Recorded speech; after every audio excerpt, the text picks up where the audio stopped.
plus tôt, elle avait enterré son propre nouveau-né. Elle pouvait encore se souvenir de la salle d'hôpital stérile, des infirmières murmurant des condoléances, son lait arrivant comme pour se moquer de ses bras vides. Elle n'avait pas pu arrêter de produire du lait. Son corps avait continué à produire du lait même après que son cœur se soit brisé. Et maintenant, tenant Emma près d'elle, elle ressentit une douleur si profonde qu'elle la consumait presque. Janelle se mordit la lèvre, jetant un coup d'œil vers la porte. « Je ne peux pas te laisser mourir de faim, murmura-t-elle. Pardonne-moi si c'est mal. » Elle déboutonna son uniforme avec des mains tremblantes, rapprochant le bébé. Dès que son sein effleura les lèvres d'Emma, le nourrisson se mit instinctivement à téter. Janelle sursauta doucement alors que la succion faible du bébé devenait plus forte, son petit corps se détendant pour la première fois depuis des heures. Des larmes brouillèrent la vision de Janelle tandis qu'elle caressait la joue d'Emma. « C'est ça, ma douce, murmura-t-elle. Mange. Reste en vie. Ta maman n'est pas là, mais je suis là. » Elle était si concentrée sur l'enfant qu'elle n'entendit pas les pas rapprocher. Janelle. La voix grave et inconnue la figea sur place. Elle tourna lentement la tête. Dans l'embrasure de la porte se tenait Monsieur Collins, son costume taillé impeccable comme toujours, mais ses yeux perçants écarquillés de stupéfaction. Pendant un moment, personne ne parla. Emma tétait doucement, inconsciente de la tension qui régnait dans l'air. « Que faites-vous » demanda-t-il, sa voix basse et dangereuse. La bouche de Janelle devint sèche. « Monsieur, je peux expliquer. » « Expliquer ?» Ses yeux se rétrécirent et il entra dans la pièce. « Je m'absente une journée et je rentre pour trouver ma femme de ménage en train d'allaiter mon enfant. » Sa voix s'éleva à chaque mot, tonitruante et coupante. Janelle sentit sa gorge se serrer. « Elle ne mangeait pas, dit-elle doucement. Elle a refusé le biberon pendant des heures. Je ne savais pas quoi faire d'autre. Elle avait besoin de lait. Vous pensez que c'est votre place, aboya-t-il. D'allaiter ma fille comme si elle était la vôtre. Elle mourait de faim, rétorqua Janelle avant de pouvoir s'en empêcher. Les mots restèrent suspendus dans l'air, audacieux et défiants. Monsieur Collins la regarda, son visage impénétrable. Janelle baissa les yeux vers Emma, qui s'était endormie, son petit poing reposant sur la poitrine de Janelle. « Et licenciez-moi si vous voulez, murmura Janelle.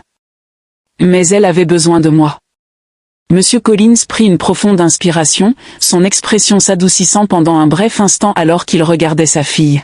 « Vous m'avez caché cela, dit-il, sa voix plus calme maintenant. »« Pourquoi ?» Les lèvres de Janelle tremblèrent. « Parce que vous ne comprendriez pas, dit-elle. Et parce que j'ai perdu mon propre bébé il y a 3 mois. » Il se figea. « Vous quoi ?»« J'ai enterré mon fils, murmura-t-elle, des larmes glissant sur ses joues. Et j'avais encore du lait. Votre fille ne voulait pas manger, et je ne pouvais pas la laisser souffrir. » La pièce retomba dans le silence, à l'exception de la respiration douce du bébé. Monsieur Collins la regarda longuement, puis se détourna. « L'amenez-la à mon bureau quand elle se réveillera, dit-il sèchement. Nous devons parler. » Alors qu'il partait, Janelle sentit son cœur se serrer. Et est-ce la fin ou le début de quelque chose qu'elle ne pouvait pas encore imaginer? Janelle était assise raide sur le bord d'une chaise dans le bureau de Monsieur Collins, ses doigts tordant l'ourlet de son tablier. Chaque seconde semblait durer 1 heure alors qu'elle repassait ces mots dans sa tête. Nous devons parler. Que dirait-il?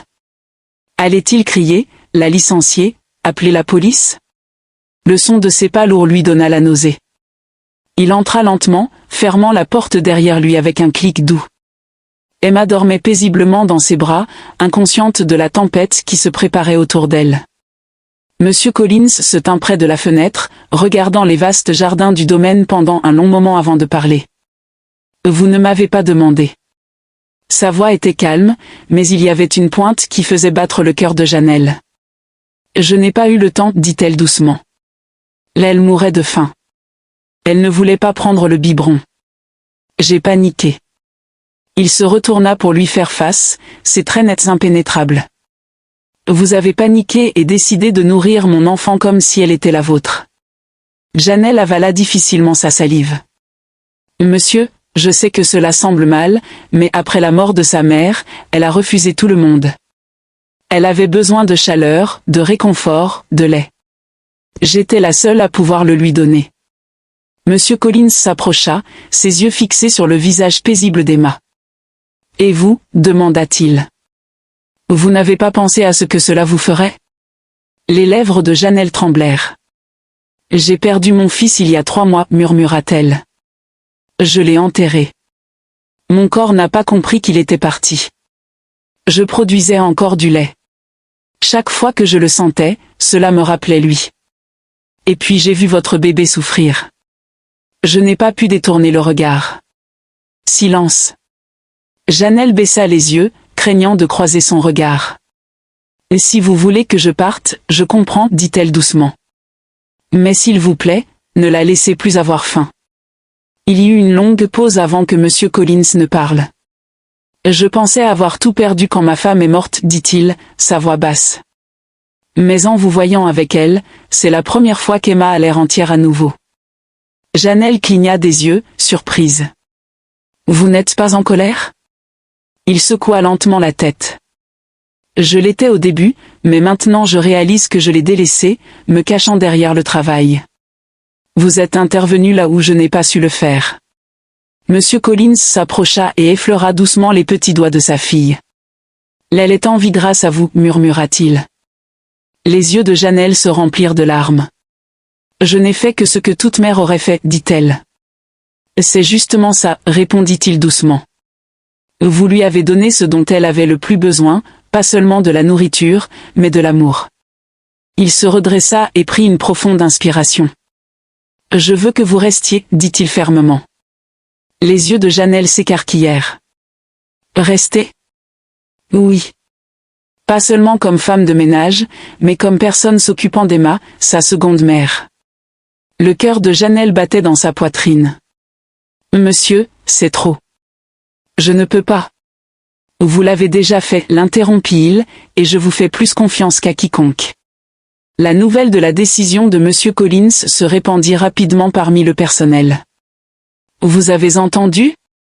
Il la garde, pas comme femme de ménage, mais comme famille. » Certains chuchotaient, choqués, d'autres approuvaient. Des semaines plus tard, Janelle était assise sur la patio du manoir avec Emma blottie contre sa poitrine. Monsieur Collins les observait depuis la porte, un léger sourire aux lèvres. « Vous l'avez sauvée, dit-il. » Janelle leva les yeux, son regard doux. « Elle m'a sauvée aussi, répondit-elle. » Pour la première fois depuis des mois, le manoir semblait à nouveau une maison. Et pour Janelle, une femme qui pensait avoir tout perdu, c'était le début d'un nouveau chapitre qu'elle n'aurait jamais imaginé. Si vous avez aimé cette histoire, n'oubliez pas de lui mettre un pouce bleu et d'appuyer sur le bouton s'abonner pour plus de récits émotionnels, dramatiques et inattendus. Et faites-nous savoir dans les commentaires d'où dans le monde vous regardez. Nous aimons avoir de vos nouvelles. Jusqu'à la prochaine fois, restez gentils, restez curieux, et continuez à regarder.